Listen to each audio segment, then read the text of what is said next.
great to see you. Thank you for taking a minute out today. Sure. Thank you. You bet. I've been fortunate to see you twice so Uh-huh. far, and it's just been wonderful to see such a large ensemble, and just your coverage of Miles, your voice, even Mhm. bringing Ebony up last night. It's been so good to see the variety of things that are going on with your live shows. Yeah. Yeah.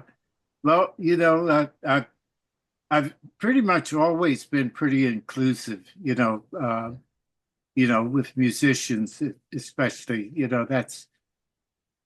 that's what I do. Yeah. You I have a history of that, for years, so, Yeah. So let's, before we get to your move to Kansas City, you have quite a lore in the world of jazz. Let's go back to the beginning and Philadelphia, to the beginnings of your life. Talk to me a little bit about how this road into jazz began for you. oh, okay. Well,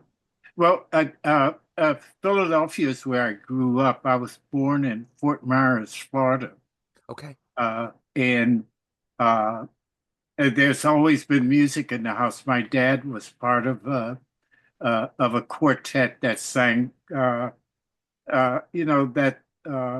Ink Spots and those guys of his era. Yeah. So there's always been music in the house, uh, and I started when I was probably about, I think I was in second or third grade, and I was asked to be a part of a play, and my role there was to sing Three Blind Mice. Okay. And they said when I sung it like a swing tune, you know, just really bopping it in.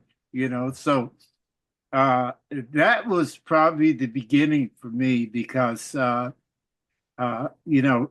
was hearing, in my dad's barber shop, I was hearing the music of that time, the big bands and the barbershop quartets and all of that stuff. And uh, I think I was about 8 years old when I heard Ella Fitzgerald, and that was it. That was it. It sort of opened up an avenue for me. It's like, what's she doing? Uh, where's this coming from? How come it's taking me this long to hear this? So I dove right into that. You know, and we moved to Philadelphia probably when I was 9. I think I was around 9, and in Philadelphia, man, it was like the door just blew wide open for me. I had people in my neighborhood like Shirley Scott, Benny Golson lived about 7 blocks from me. There was jazz music coming out of there's like a bar on every other corner, and jazz music was still, the jukeboxes then. It was pretty much jazz music. So, Yeah. my friend and I, we used to hang out on the corner listening to the stuff that was coming out of the bars, and at that time they had the 33 and a thirds, those albums and stuff. And and they had these things in the back of the magazines where you can you can send in this thing, and you join a club, and you get, and part of that club is jazz music and all different other genres of music. And I would go through this list trying to find all of the jazz stuff to be sent. I think at that time it was uh, uh, the little ones with the hole in the middle. What was that? Oh, Oh, like the 45s? 45s. Yeah. Yeah, when the 45s came in, that's when all of that stuff and it came in, and it was like, oh man, I was getting Stan Getz and Charlie Parker and Lester Young and all of these people, But with that, I was still doing still singing. I was singing in elementary school, and I sang in junior high. I mean, in middle school, you know, and high school and stuff like that. And I was in the talent shows uh, and the guys on the corner. We had a little gospel group. We sang in church and stuff. And and I was singing all the shows around Philadelphia, and uh, it was a trip because I was starting to hear different people sing. You know, there was uh, uh, uh, Eddie Jefferson and Joe Carroll and Dizzy and Cab Calloway and the women in Kenton's band. I'm listening to all of this stuff, but what I was really picking up on was the guys that were scatting, John Hendricks and Lambert Hendricks and Ross. That was amazing to me because they were doing what the horn players were trying to do, because horn players are actually trying to imitate the human voice. Yeah. That's their job. They want to get as close to the human voice as possible. So I'm getting all of this information coming from these singers, and and all the guys that I hung out with on the corner, they were all bigger than me, so they would make me sing, and and I'd scatter all the lines to all the Charlie Parker tunes or Miles's tunes, and that was like actually the beginning of me really getting into singing. There was vocalese tunes that I learned back there that I'm starting to do again, you know, Yeah. and that's part of my repertoire. That right now, I've pulled back on some stuff that Joe Carroll did and some stuff that King Pleasure and Eddie Jefferson and John Hendricks. So a little fast forward, I went into the military. I was not military. I wasn't the military kind of guy, you know. So when I came out of there, I came out honorable, but I did not come out with rank. I came out pretty much the same rank that I went in, and uh, I tried to get in the military band as a drummer, but I wasn't polished enough. Yeah. So, I did everything else uh, that I could do in order not to do anything. Can you understand what I Yeah. mean? Yeah. Yeah. And they got that when I left. I had gotten married and I had two children and two daughters.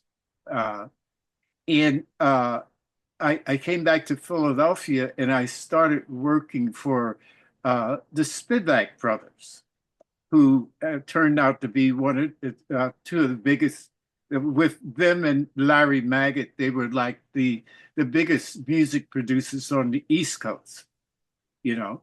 Yeah. And they bought the Showboat Jazz Theater, and they hired me as a bartender, and phew, off I went. Yeah. There it was. I was right there, At that time, uh, musicians that were traveling, they worked 6 nights a week at the same place, Yeah. and plus a matinee on Saturday for kids, Yeah. So Monday night was sort of opening night, la la night. Tuesday night, they were just getting their feet wet. By Wednesday night, it was happening. Yeah. It was happening. That's the night that you want to come in and hear music. Wednesday night, man. Thursday night, cool. Friday night is show people. It's just, here they come. Yeah. Here the Yeah. people come. And Right. Saturday night, Saturday afternoon for kids, they would give on great lessons for kids. Yeah. But I was like in musical heaven. Yeah. You know, I got to see and be friends with people like Cannonball Adderley and Stanley Turrentine, uh, Herbie Mann, uh, Gabor Szabo, Miles Davis, Thelonious Monk. I became friends with all of these guys because Wow. I worked the place where I worked in the bar. I was the bartender in the back where everybody sat. If you were hip, you sat at my station. Yeah. You know, Yeah. so so everybody was there. I mean, Lewis Hayes and Tony Williams and Herbie Hancock, all those people. They sat. I served them, and we talked. And when the bar was closed at 1 o'clock in the morning on Saturday night, because we were closed on Sunday, off to New York I would go Yeah. with them, Yeah. and hang out at Walter Booker's house or go to a club before it's closed, and then go to Walter Booker's house or somewhere to have some food. But that was, like I said, that was like musical heaven, Yeah. you Yeah. know, and uh, that I'm not sure how many years that was, but they closed that place.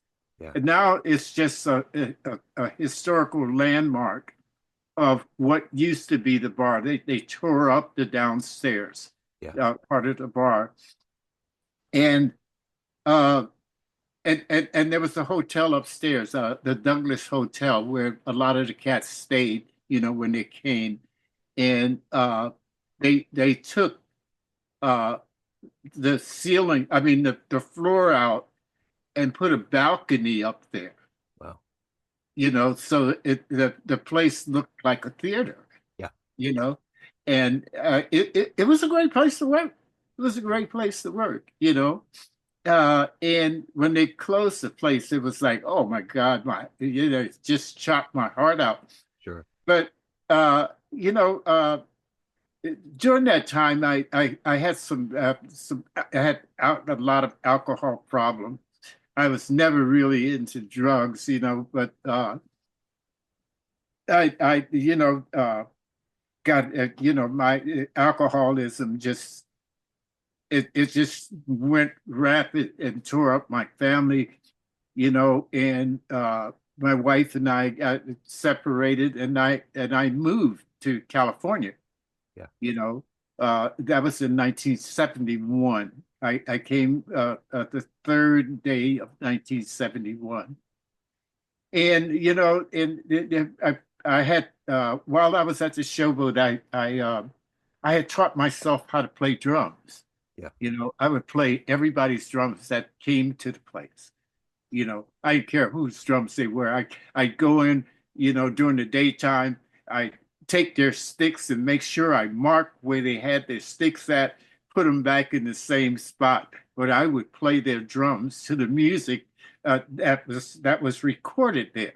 Yeah. You know, so I taught myself how to play drums, and in doing so, I was also singing and playing drums. Yeah. So when I got to San Francisco, I had a set of drums, and I started working, you know, and that work took me quite a few places. Alaska, I worked up in Alaska for like 11 months with a vibe player. Got to play with Milt Jackson, and several other good, and then when I came back, that's when this disease of alcoholism just really brought me down. And for a minute, I became homeless. Yeah. I was out on the street, and I had no idea that this was going to take me in that direction, but it did. And and then I met the person who's now my wife, and she's a part of my recovery because I in 1982 I that was when I had my last drink Yeah. or drug or cigarette or coffee. I just don't, that's dead. Yeah. And uh and things started to change, and I started to do a lot of writing, music, I you know, I got a little book over here that I think I wrote about 40 tunes in about 6 months. Wow. Yeah, yeah, it just started coming out. I wrote about everything. I wrote about my experience uh, in at the Showboat. In fact, last night we played a tune, the one where the saxophone player really went up. That's my tune Okay. Yeah. Yeah. about what I experienced at the Showboat. Yeah. Yeah, Wow. yeah, yeah. It's a really great tune. I really like it. Yeah. You know, and so uh, I've done some traveling. I've sang in Europe, in the Netherlands, in Paris. And, I've been around quite a bit. But what I have always been doing, and I didn't realize it until maybe about 10 years ago. Uh, Everywhere that I went, I would start something, and those things still exist today. Yeah. In Sonoma, the city of Sonoma, I started the Sonoma Valley Jazz Society, and it's 35 years this year Wow. in existence. Yeah. And then I moved to Hawaii, and I started in Hilo, and I started the Big Island Jazz and Blues Society, Yeah. and that's in its 14th year. Wow. You know, Yeah. and in that, during those times, there's like these musicians that I would see and say, "Oh man, this guy can, or this lady can play," and I would pull them in. Like one of my dear friends, Joyce Cooling. She plays guitar. She plays what do you call that? That other genre of jazz. I can't think of the name of it, but it's sort of like pop jazz, Yeah. you know. Yeah. Yeah. Yeah, and she's at the top of the field. Yeah. She's been there for quite a few years, Yeah. and and I've worked with people like John Handy, Bobby Hutchison, Eddie Henderson, Joe Henderson, just tons of people. I've been fortunate enough to work with these guys, and my last CD, well, no, two CDs before that, because I have two CDs of the band that's in Portland. Uh, and the one before that was with uh, Mike Ladon, Mickey Roker, and Bob Cranshaw, Yeah. which is like, God, the epitome of rhythm sections. I mean, they work with Milt and Dizzy and all these people.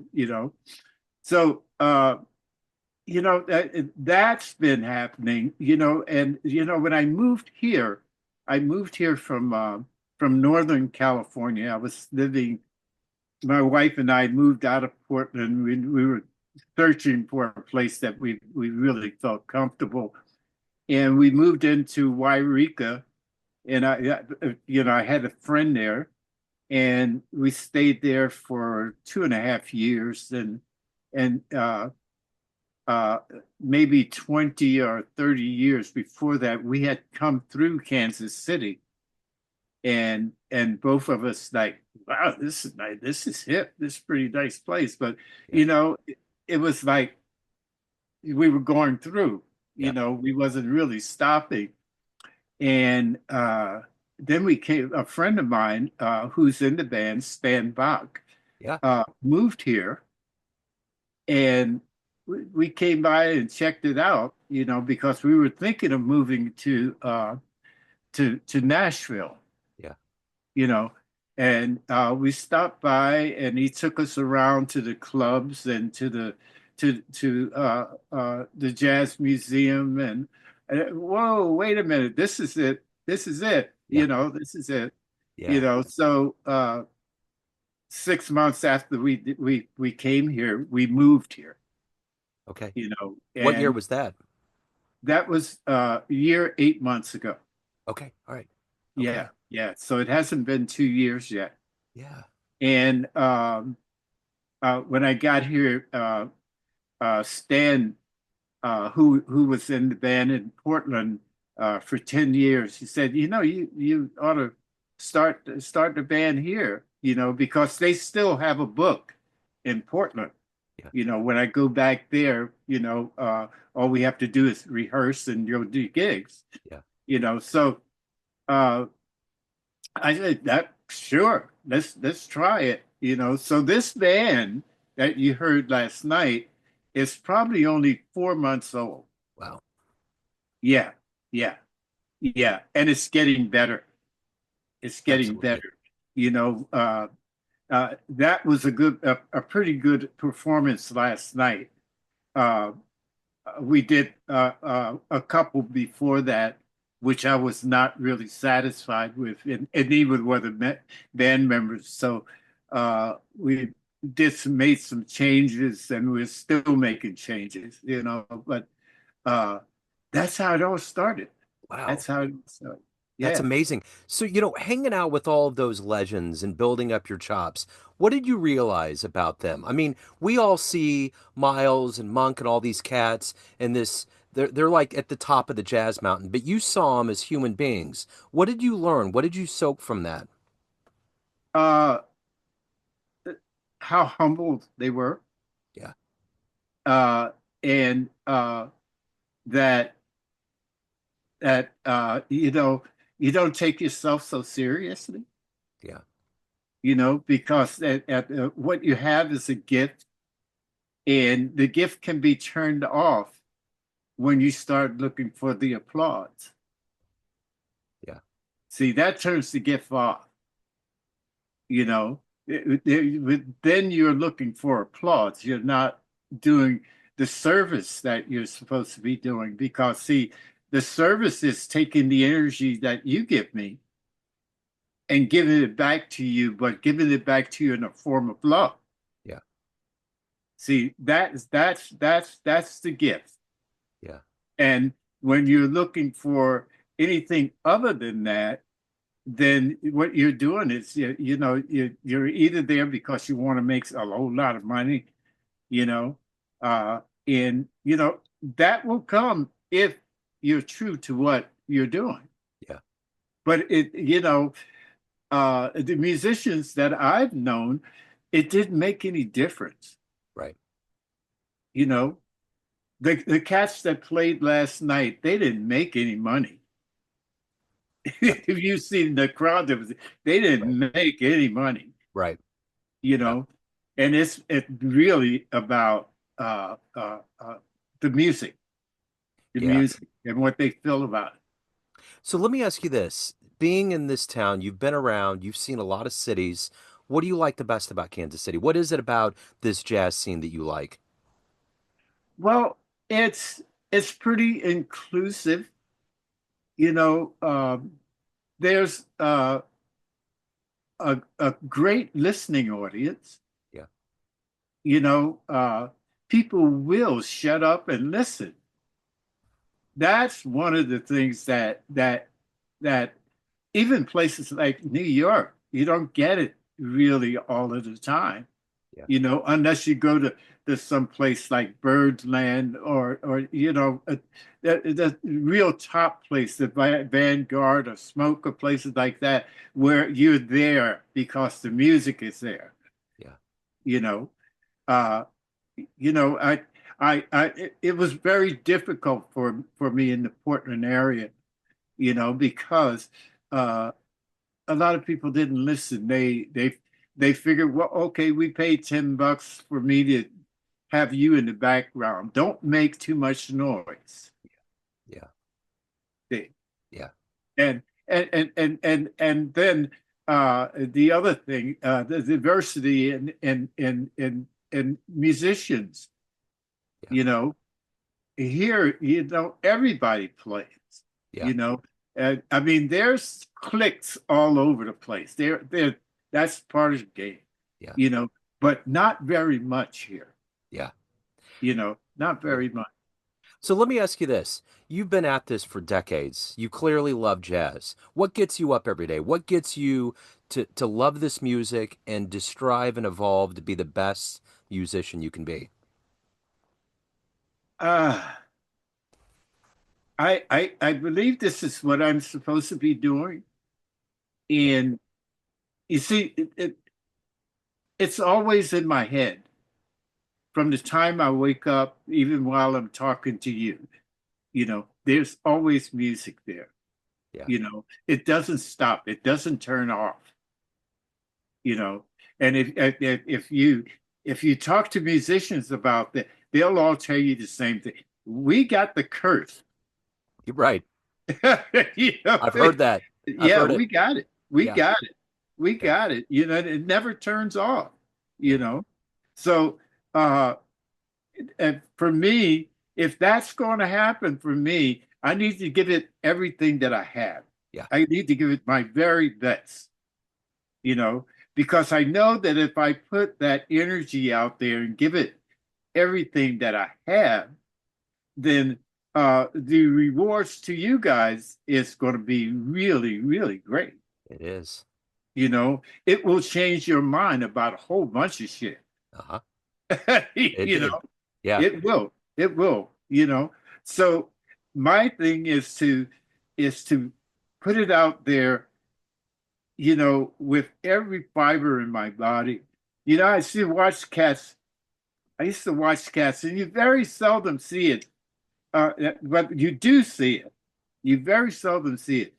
Sweating, Yeah. sweating, wringing wet coming off a bandstand. Yeah. And that's because they have screamed in their body to give me everything that I had. Yeah. Yeah. That's what it's all about. Absolutely. So Yeah, at the end of the day, after all of these years and this life you've dedicated to jazz, everyone has a perception of you. Family, friends, fans, but you run the show.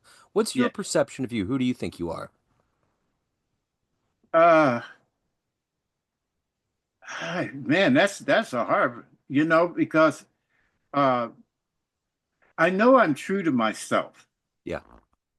You know, uh, Regardless of what's in front of me, I will speak my truth.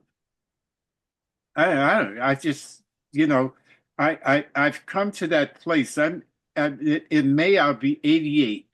Wow. You know, and there's no time for bullshitting. What for? Right. What for? It doesn't benefit me. So I have to tell you and everybody else my truth, who I am. And if you don't like it, I don't care because what's in your head is none of my business. Yeah. You know, Totally. Yeah. Yeah. there, there it is. Yeah. You know, yeah, You've left a legacy, as you had mentioned, in all these cities that you've graced and been fortunate to be a part of. What kind of legacy do you want to leave in Kansas City? What do you want to do in your time in this town with such a rich history of jazz? I I don't know, but I don't know what I'm doing here until the end Yeah. of what I'm doing here. So I can't put a name on it. All I know is that that I have been accepted and I'm grateful. I'm extremely grateful. So, in that acceptance, that means that uh, you have given me the authority to go ahead and do who I am, Yeah. not who some other singers, but who I am. Yeah. You know, and and I have no idea where this is taking me. I have no idea. Yeah. You know, but I know one thing. I'm having a great time. You know, yeah, I've heard who was said, uh, if it's work, then I just as well get a job, Yeah. Yeah. you know, Yeah. and I'm not, even though this is a job, this is a job, all of those guys up there, man, trying to put all those people together. Are you kidding me? Yeah. That's a job. Yeah. That's the job. But what happened is I brought some music to them that they love, Yeah. that they can go out and make $15 in a night where they should be making 175. Yeah. Boom. Yep. Yep. That's great. Yeah. That's great. And it has nothing to do with me. It's the music. Yeah. It's the music, you know. So speaking of live gigs, talk to me a little bit about what's going on, what's going to happen as the warm months come up here in Kansas City, what's going on with activity. I just have a couple of things. I got a couple feelers out. Next week on the 4th, we'll be at Upcycle Piano Craft. Okay. Yeah, we'll be there. And then on the same week, on the 7th, I'll be at Jazzy B's barbecue out in Lee Summit. Yeah. But that's with a small group. Okay. It's some young guys that I put together. It's amazing. I couldn't find any older players. They're all playing. They're all working. Yeah. So I got these young guys. Sean, the drummer that worked with me last night, he'll be on it, and at bass and piano. Okay. Yeah. And then later on, I think it's April the 10th. We'll be back at the place that we were last night, and everything else is open. I love it. I love Yeah. it. Well, Yeah. I tell you what, man, you are making an impact. What you're doing is stellar. To hear the birth of the Cool Alive, to hear your voice, to see what you're doing. I've been doing this for a little while here in town, and it's absolutely evident that you're making an impact. And you look wonderful for 88, man. You are moving like a youngster. So I got to tell you, on from my perspective, I'm grateful that you're here in Kansas City. I'm grateful that you've given me your story, and I hope to see you at future gigs. And best of luck here, man. We love you. Yeah. Thank you. If